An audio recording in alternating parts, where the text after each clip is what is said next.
Welcome to one of our Evolving Ways of Knowing dialogues, or the EWOK dialogues. These are conversations with people who are pushing the boundaries of natural human intelligence in embodied and heart-based, planet-aware ways. I am more than delighted today to be introducing Betsy Polatin as a guest on these dialogues. And Betsy is internationally known as a breath, movement, and somatic trauma resolution therapist or specialist. She's got some wonderful books under her belt, including Humanual and the recent Exploracises. She's also got thousands of lessons and therapeutic sessions under her belt and teaching positions with institutions and I almost want to say legends like Peter Levine and Gabor Mate, institutions of our time.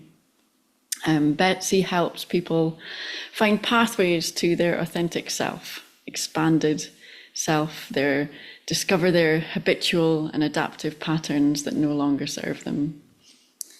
I really love, Betsy, how you say, through your physicality, you can resolve past imprints, access spirituality, and receive blessings from the universe. I think that covers what you have described as going from the small to the macro levels of these journeys. Yeah. You describe studying the wholeness of our experience, including how the body is designed to move most efficiently, how the mind forms patterns and functions as one with the body, how spiritual practices affect our body, mind, heart, consciousness, and really importantly, how trauma derails us from this wholeness. I really was touched listening to you speaking with Heather Ensworth around some of these ways that we are evolving our knowing, which is really exciting, and yet to get there, it means resolving our trauma and coming back into our body, and that's not a step to skip.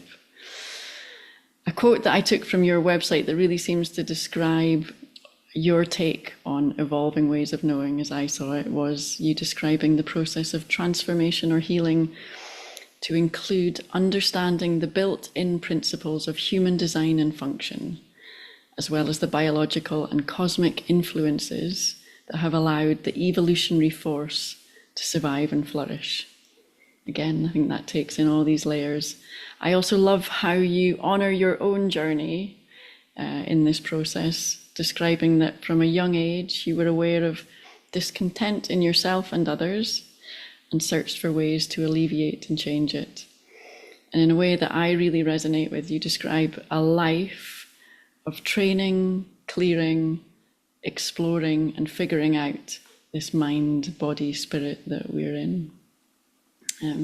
Your journey seems to have taken you through meditation, macrobiotics, dance, movement analysis. It sounds like you've got a book which I've not come across, Macrobiotics in Motion, the yin and yang of moving spirals, which sounds fascinating, one that I'll have to go back and revisit. Yoga, Alexander technique, and a pivotal moment you described in your life and your career when you discovered the trauma studies with Dr. Peter Levine.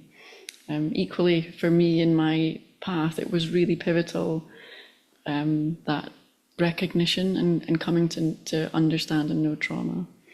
So thank you so much for joining us. I have Heather Ensworth to thank for hearing about us and the synchronicities of the universe now that have brought us together. And I really appreciate, as I've said, your time in taking part in these. Is there anything you'd like to say about our overall topic or your experience before we dive into our questions? Well, again, I just want to say thank you for thinking of me to include me in your model. That I'm honored to be part of it. So Well, thank you. Happy to be here. Oh, good. Well, because reading your latest book, you definitely just seem to encapsulate, the core of this, and this whole shift into this Aquarian age that we're moving towards. Yeah, Um, and coincidentally or not so coincidentally, the Exploracises came out March 25th, which was the day that said that the Kali Yuga was ended. And, ah, and that was, oh, that's mind blowing. that date was decided long before I knew that, from Heather's interviews with Dev, that's when the date. It was like, oh, that's when Exploracises is coming out. Yeah, The Kali Yuga, the age of not knowing, of being, clouded and not understanding is gonna. it's going to So emerge with resources like this, and that's a really such a beautiful metaphor or symbol, because something, in your book, I mean, I've not had the chance to come and train or practice with you personally, but through your book, the the wisdom and the knowing that you have was so clearly expressed, and it's had a really fundamental and impact on me already. So yeah, that book is Explore here. I happen to have it right here. I'm not sure if it's because it's my latest book, but I'm very close to it. When you tell me that you have it and you're doing um the Exploracises and they're moving through with your life, I'm just really moved by that. So and happy that I think there's a lot there, but to know I that hear it. other people do too, it's Yeah. good. And then a resource like a book kind of multiplies your reach out into the world, doesn't it? So to have that marking the end of the Kali Yuga, and for it to be such a democratic way that's accessible to anyone, really. Right, right. Yeah, and even, the very first piece in it is the heart. The diaphragm is here and the heart sits right on the diaphragm, and it's like it's the heart direction that we're going. And so, it's why not start with that and how we take that in. I think So that's don't. one thing that I found so profound in your work, and in general, I guess in the somatic field, is that these are really profound resources that you're bringing to people, but they're free, and you don't have to go anywhere. It's kind of like with yoga, bringing the breath back to people, but Right. there's something in the way that the trauma work and the somatic work feeds back into the kind of older indigenous knowing Yeah. that's really important at this time. Yeah, and that older indigenous wisdom and knowing is coming back. Yeah. Yeah, it's emerging. It's always been there, but we've sort of closed it down for all kinds of reasons, and now as we sort of open things, it's Yeah. Yeah. happening. It's happening. We're doing it. Okay, so let's jump in then to this first question. So these are the same four questions that everyone on this series of conversations will be asked and we'll discuss. So the first one is, how do we know who we are? And how is this knowing evolving? How do I know I'm Emma? How do I know I'm human? How do we know who we are?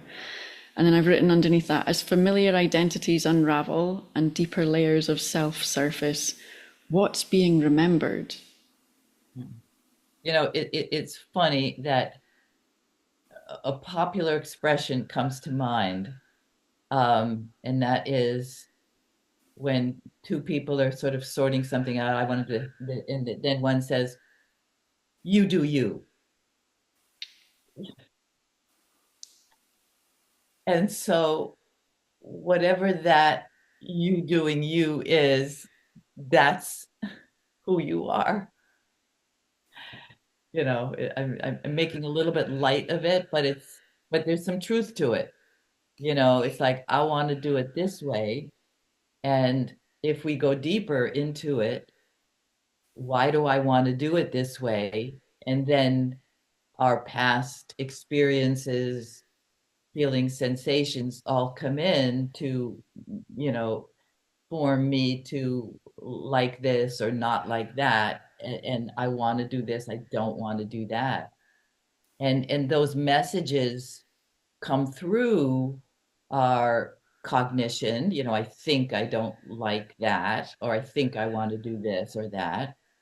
And then our body tells us another story often.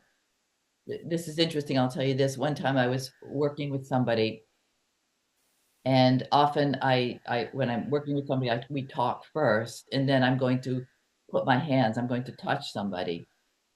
So often I say to somebody, okay, I'm going to put my hands on you. Would you like me to do it on this side or on this side? And I'll stand on both sides and let you feel into what you want. So this one young man that I was working with, he was a entrepreneur type guy. And I said, he said, I want you on that side. I said, wait a minute, let me stand on both sides and feel into what you actually want. So I stood on both sides. And then, of course, he said, I want you on that side. So what I'm saying is that his brain or his thinking told him and me that side, but his physicality, his body said that side. Mhm. So I think we have information coming to us in a lot of different ways. Don't you think? Absolutely. I'm what I feel like what I'm taking from what you're saying there is there's habitual ways that we know, and there's louder ways that often lead or don't leave much space for some of the quieter ways of knowing.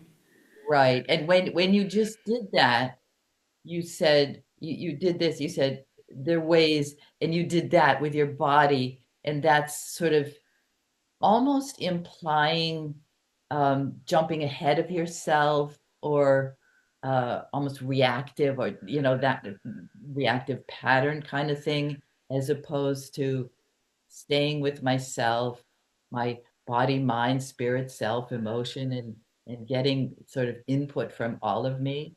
And then I think that's what you were just beautifully demonstrating. Yeah, yeah, and you picking up on that, and that's I'd like to kind of pry a little bit further into your experience around what you notice, whether in yourself or the people you work with what's emerging, the more that we are able to take that time and to listen in to those deeper. I mean, presumably with that guy you were working with, you could have gotten so far. Your meeting, it's almost reminding me of, I can't remember the quote or the saying, something around, it's not often, people don't often really meet each other. Mhm. It's our patterns that meet each other. Right, So right, sure. that could have been it. That could have been the depth of the session with that guy. And yet, because you created that time and space, there's a possibility to go deeper. And then what's happening for us then? What are you finding is Right. emerging for us as we go deeper? Well, I think there's definitely there's two things. There's a lack of something, and there's an emergence of something else. And the lack, you know, in both your demonstration and the other guy, there's the lack of, like I said, kind of jumping out of yourself. And when we jump out of ourselves, we leave ourselves. And so when I'm not home or here, anything can happen. And then it's like, how did that happen? You know, well, it's because you weren't here, you know? So the flip side of that is that I can not jump forward, not just go with my first, knowing thing, which sometimes it's a good idea, but not always. Mhm. And stay with like a deeper sense of myself, a deeper taking in of more of me, and behaving or living and experiencing life from there, which I think has a lot more possibilities. This has only that possibility. But when I'm here, I have this and this, and I have multi-dimensional possibilities that I can begin to explore. Mhm. So I think that that's exciting. It's really That's exciting. So, so what I'm hearing you say there is that instead of this, which we could kind of think of as that kind of imprinted trauma response, um, there becomes more of this. yeah, And that's yeah, where, from your quote earlier, it was something around this transformation is around receiving blessings, and it's making me wonder whether your book would have been published on the 25th of March, the end of the Kali Yuga, had you not been able to cultivate more of this openness. right, right, right. And even going back further, the subtitle for Humanual, the book that actually came out right around the time the pandemic started in that year, um, is an epic journey to your expanded self. So that expanded self is what we're talking about, because all of our trauma and difficulty and overwhelm in life is making us smaller. Mhm. And so our journey back to our expanded self is the journey that I think we both individually and collectively as a society are, or a world or an earth or planet, are attempting or hoping will happen. Yeah. Well, we're on it, and we're in it some way, aren't we? And we're all at different um, points on a map Yeah, of doing that. And I mean, I know for me that the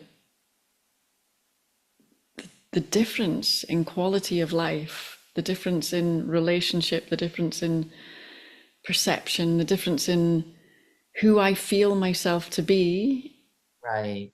Yes, is yes, so radically different. yes. So And radically different. and you have children, correct? I have a daughter, yes, yeah.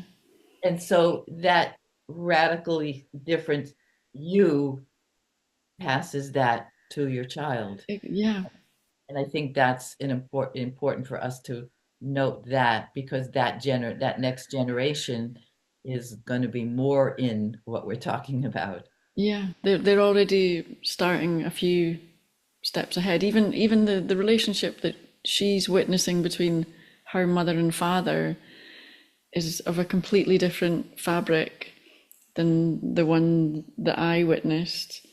Absolutely. Yeah. And even things like, I think I had musicality quite closed down at quite early ages with, different things that happened through school or whatever.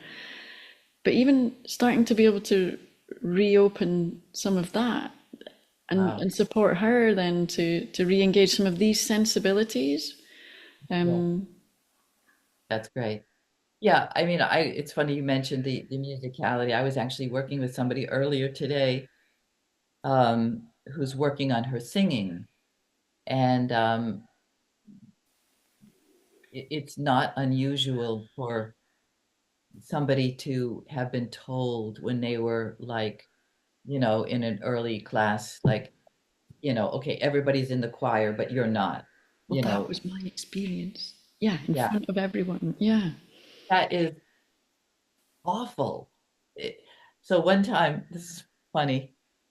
I was when I was teaching at Boston University, working with actors for many years, and I had this one young actor who was very talented, and she was cast in a show, and she was a good actor, so she wasn't worried about the speaking, but the play had a little bit of singing in it, and she had to sing, and she was petrified of singing.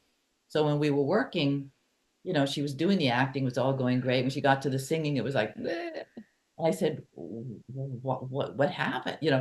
And she told me that when she was in the second grade or whatever it was, the teacher said, everybody can sing, but this so and so can't sing. So I said to her, in that moment, what did you really want to say to that teacher? She said, I won't say the swear words, but I hate you and you can't say that to me. Yes, I can, and she went through this whole physical, emotional, like that's not right. Like you said, in front of everybody, and it cleared. And it really cleared like that.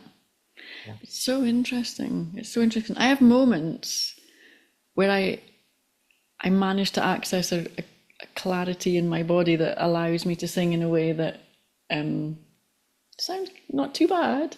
And then Okay. other moments where I haven't quite got to the root of that pattern where Yeah. there's a So grip. maybe, yeah, yeah. Maybe go back to that person who basically killed it, you know. Mm, You go back to those moments and you really like, obviously the child cannot speak back to the adult teacher, mm, but did they want to? mm, Yes. mm, Did they want to like run away and cry or stay and fight or, free whatever the response was going to be that couldn't happen. So it just gets locked. And what we're doing now is just like moving into those locked places and seeing what can, what is really possible. what is really possible? Yeah. That's the exact last part of that first question. What becomes possible? And it's beautiful what becomes possible if we can move through those locked places, and they tend not to be as scary Right. as we think they're going to be. Thought they were going to be. Yeah. Yeah. Yeah. Yeah. That's So let's jump in, which is it's just kind of an evolution of the first question. But how do we know each other, and what changes when we meet through presence, intuition, and embodiment, not just personality or thoughts? So we've already touched on this, mm. but maybe just going a little bit deeper into relationships, whether that's between human to human or human to animal, Yeah. plant. What becomes available when we honor diverse ways of knowing, from ancestral to intuitive to cosmic, somatic, and what's often classed as neurodiverse, but Mm. I guess. Yeah. Yeah. I mean, I think well, let's just say we all do come with our patterns because we just do. Mhm. But we can have a bit more of our authenticity.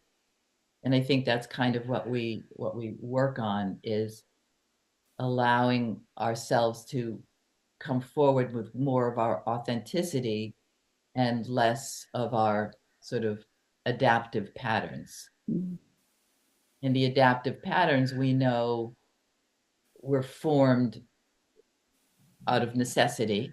The adaptive pattern allowed me to survive. So it's a survival pattern, but it doesn't really allow me to be present because part of me in that adaptation is still in the past.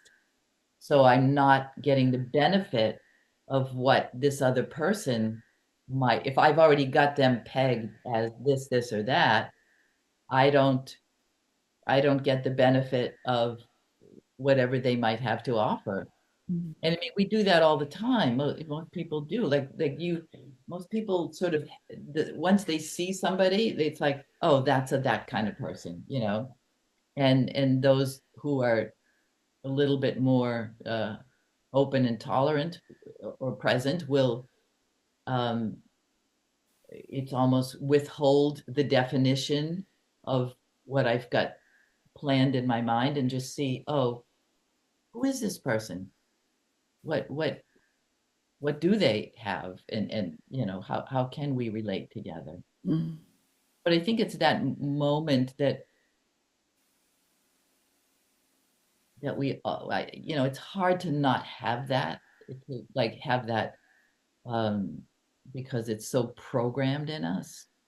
But I think that we can make another choice, you know, as we How go we along, respond, yeah. how we respond. Yeah. And that reactive pattern can, um, fall away a little bit. And I think, go back to I think what we're talking about is a kind of co-regulation, Mhm. right?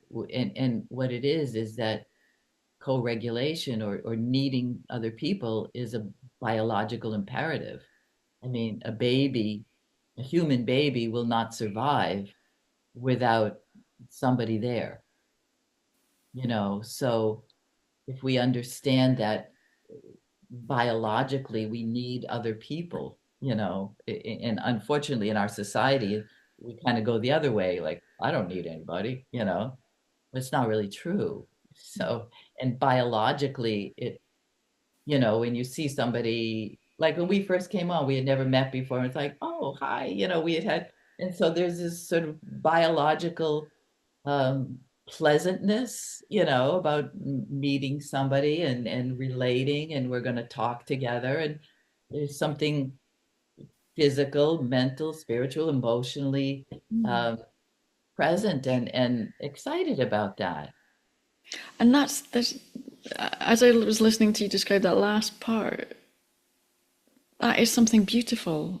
Yeah. When you can meet someone and it can be beautiful and joyous, and yet for a lot of us, it hasn't always been that way when we come into contact with other people, and Yeah. it's continuing to nurture those processes or those Mhm. ways of holding those parts of us that had to. Right. And I think, you know, it's not that unhealthy to, have questions about people when you first meet them. You know, it's like that's part of our, evolution, is to assume that it's dangerous, because if I assume that it's dangerous, then I could be ready for anything that's going to happen. But if I assume it's fine and it's not fine, then I would be in trouble. So that's sort of an evolutionary thing. So I think it's going to come in. It's like, oh, is there danger here? You know, the system checks. And I think with the kind of work we're talking about, we get to move through that faster. It's like, oh, this person, it's fine, you know. But that first moment of like, it's going to sort of check the person out. But that's part of our, survival too. Yeah, Like what? and if we recognize that instead of just being that, and I guess I mean I'm thinking about my own life here and some of the layers I'm moving through at the moment, where in a like you'd say, even with my husband, I became aware of there was a certain part of me that was showing up with him, and it was the highest part I had available, but it was not allowing us to connect. It sometimes, you know, that Right. it was caused, there was a pattern that was creating a bit of argy bargy, Yeah. and and Archie. I but that for me at that time it was the highest part of my personality that I knew. So I kind of I had the awareness to know this, there's a possibility to evolve who I am and who I'm showing up as, to Yeah. create a new pattern here. And I'm sort of watching myself with a few other relationships, that Yeah. there's a process, isn't there, of Absolutely. Yeah. recognizing that like the traumas that we have as children, whether they're big ones or little ones, they tend to keep us at certain developmental stages, Yes, and we don't yes, necessarily know like the highest part of ourself yet. And there's the right. possibility to, Yeah, um, yeah. That's the authentic self. Yeah. The yeah, more authentic self that says, I know I can be this person, and yet my adaptive self is like, oh yeah, but no, yeah, yeah, yeah, yeah. yeah, That's beautiful to know these different parts of ourselves. sure, sure. Um, okay, so then, and then moving on, um, there's a few different reasons that I've brought question number three in, which is how do we know time? And it comes from some work we're doing in our community at the moment to bring back in the 13 moons rather than the 12 months. And it also stems back to, I studied anthropology, and we studied, different cultures around the world, indigenous cultures, and we were exploring their sense of time. And there was always this kind of flowing cyclical nature, which at the time felt quite out there and different to me. And then as I started to understand more of the trauma, the impacts of trauma, I started to recognize that, oh, hang on, if you look at more modern Western ways of knowing time or measuring time, our clocks, our culture, actually, they're all showing these imprints of trauma. Mm. It felt to me like modern Western cultures were kind of had taken on this kind of more kind of urgent Mhm. nowness and an immediate something always has to be fixed and there's deadlines, whereas this kind of indigenous flowing cyclical thing seemed to relate to how we might feel as we feel safe. Mhm.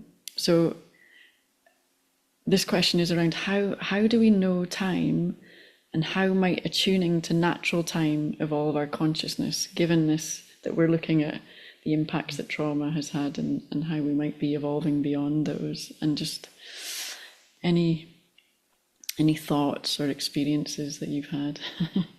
Well, it's kind of interesting because I have something that as you are explaining that, I have something that keeps coming up, and I'm thinking it's not really answering her question, but it keeps coming up. So I think I want to go there, and maybe it will lead to that. Yeah, let's explore.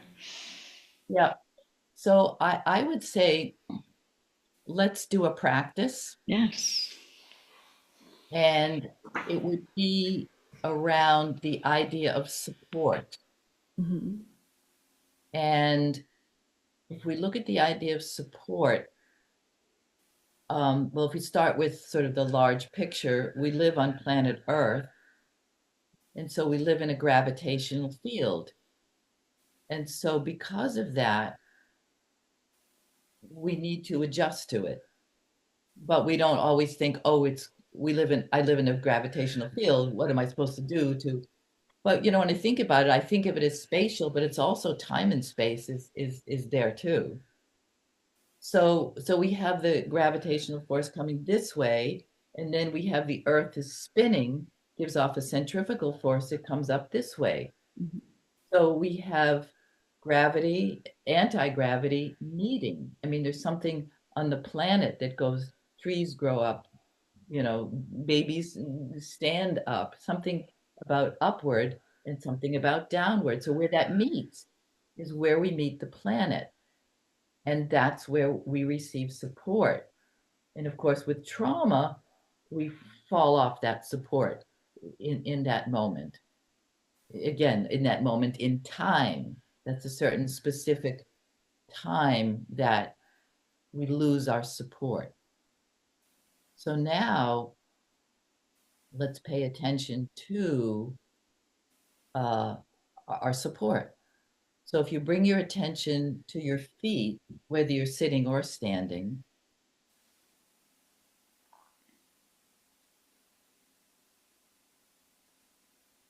and just see what's going on in your feet, no matter where they are, where your feet are. And then if your feet are on the ground, noticing where the bottoms of your feet meet the ground.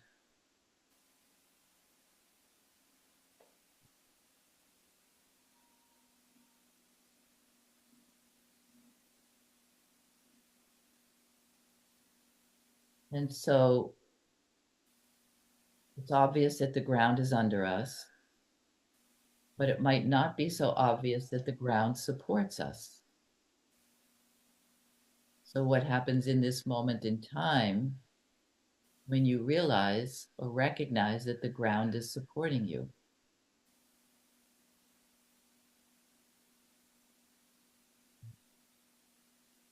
Yeah, if I comment, I might think it's a timeless moment in a way.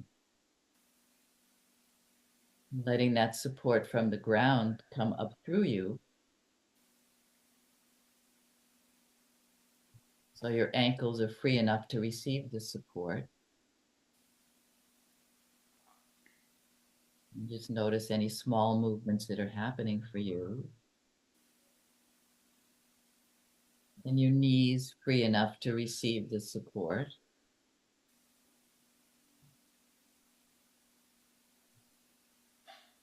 And then if you're sitting, you notice that the chair is supporting you. And what happens when I have the thought, the chair is supporting me in this moment in time?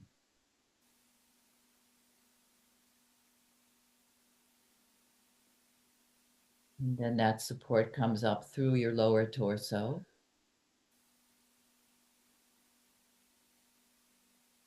And your middle torso. And your upper torso, your ribs, your breath. And that leads into your neck, those little movements in your head. And then back to the ground, your support from the ground. Through your arms are supported from the ground. Just notice the small movements that want to happen, or if they don't, that's fine. And then look around your room in this moment in time with the support from the ground, or connected, as I say in Exploracises, heaven and earth meet in synchronized embodiment. So you have the ground, I have myself, and I have my environment. So that's it. You have everything in this moment.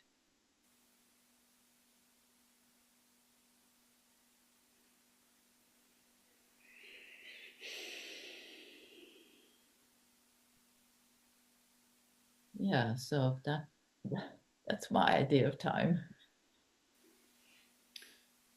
What was coming to me was the sense that you can really only receive the support in this moment, and receiving the support brings you back into this moment. Exactly. Which I don't know if people listening to this conversation will recognize, and just the level of profundity that brings, that the difference between feeling support and either really not feeling it or just simply not being aware of it is a completely different world, isn't it? A completely different experience Yeah. Yeah. of, Yeah. And what your experience of time, you were talking about time, what your experience of time would be either in either place. yeah. I mean, even going back again to the the publication of Exploracises, you know, if you were in a very kind of modern, pressured mindset of deadlines, and this must be done by such and such a time, and now, and I've taken too long already. I said I was going to do it by the end of blah de blah. What that does, but then actually kind of just you shift that and you're open, and then there's a synchronicity that can come. Yeah, yeah. It wasn't a publisher's deadline, Mm. Something came from, oh, I think I'm going to work on this, and then I think it'll be ready then. That sounds like a good time. Mhm. time. Yeah. I think, I mean, the reason that we're focusing on it is because it feels to be something quite fundamental to our sense of well-being and our sense of freedom and sovereignty, our own ability to take responsibility and take choice over our own time is Yeah. it is, in so many cases it's been such a privilege, and yet it feels like actually it's a kind of it's a human right in a way, perhaps. But Yeah. yeah, I love that. Thank you. Yeah. Thank you. So we come on to our last question, which again we could, kind of relates into Exploracises as being one of your latest creations, and how we manifest or create our knowing. I mean, for me, your book there was such a tangible expression of your way of knowing, and it was so transmittable Mhm. through that book. And it's quite a different style to. It's not a book that you necessarily just sit and read your way through. Right. Yeah. But I've had times where I've just opened it and read one or two, That's and then I've had another long afternoon in this on the sunny lawn where I just sat and I couldn't stop, so I just kept going. right. But it's obviously, it's a creation and an expression of your way of knowing in your own way, in your unique way of presenting that. And so then this last question is around, given that we're reconnecting all these ways of knowing, these embodiments and these sensibilities, how further might this evolve as we heal and remember? I mean, maybe for you there's a difference between how you wrote one of your first books and that latest book, but whether this is about your your own experience to date, or whether you might look to the future. How do you see creativity evolving as we reconnect with ourselves? Well, it's interesting. Um, at this point in my life, I've written 4 books, some of them published by major publishers. And when I speak with people, I I do not classify myself as a writer. I'm not a writer like people who write. Mm, And yet I've written 4 books, published books. mhm, So for me, it's that for whatever reason, whether I sort of came into this life with it, combined with what I've learned and studied, and the quote that you read earlier, that combination has allowed me to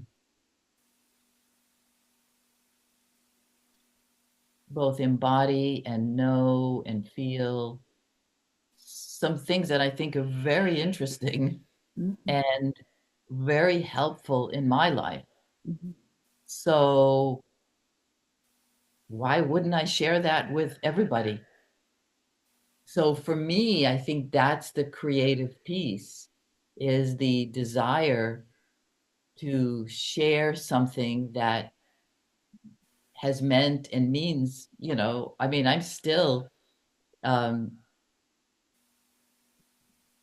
making up Exploracises.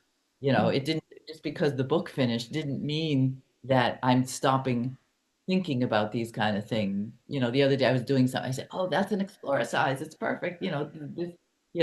So that creativity, once it doesn't really stop, unless, something tragic happened, or some reason. But for once you kind of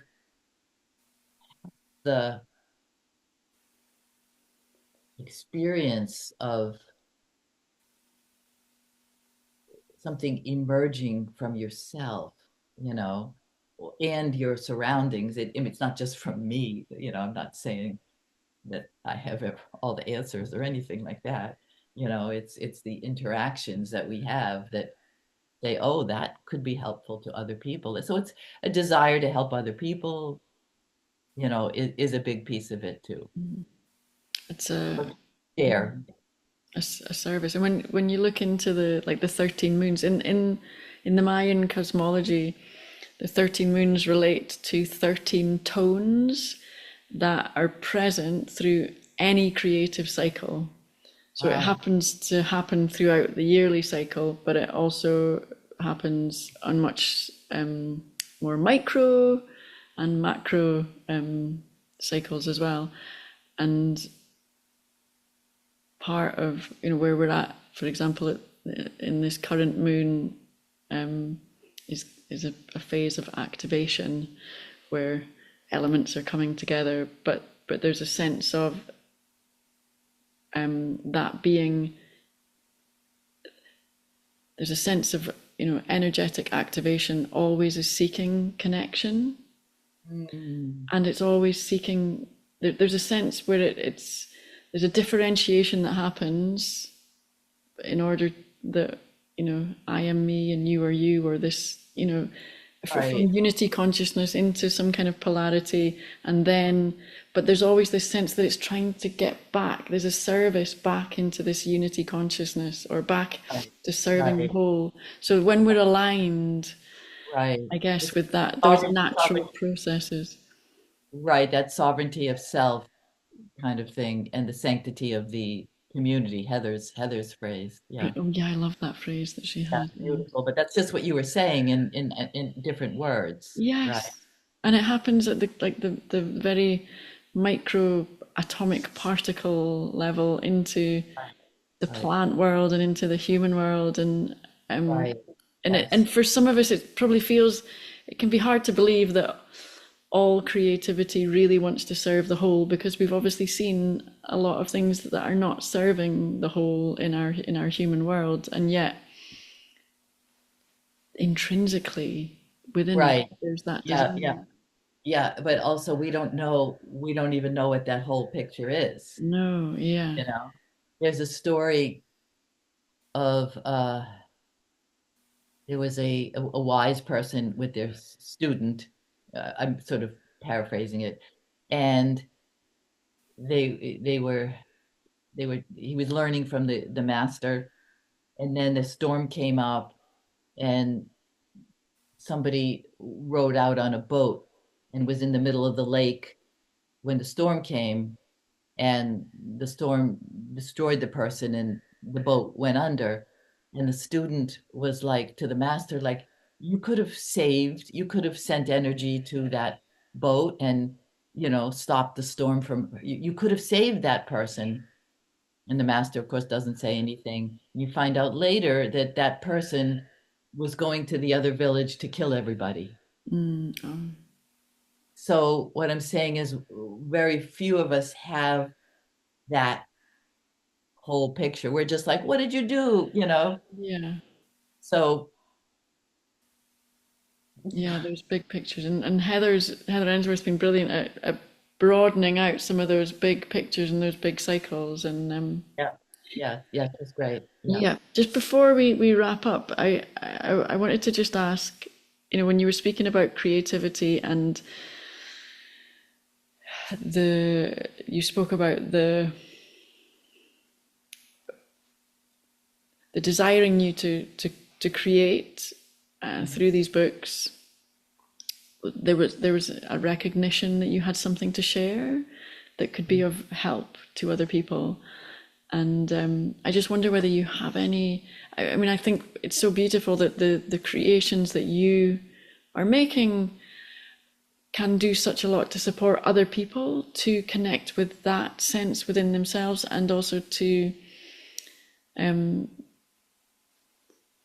maybe release some of those patterns, those protective patterns of, but what do I have to offer? What Right. worth do I have? I just wondered if you have any messages or Yeah, thoughts. yeah. I mean, when you go into the grocery store and you buy your groceries and the person's checking you out and they're a little grumpy and you just, hi, how's your day go? That's a creative moment where you bring some kind of joy to somebody else. So it's like nobody doesn't have something to offer. And I every don't, moment can yeah, be. I don't think we'd be here, you know. So I think that's and the more you can understand and feel your worth.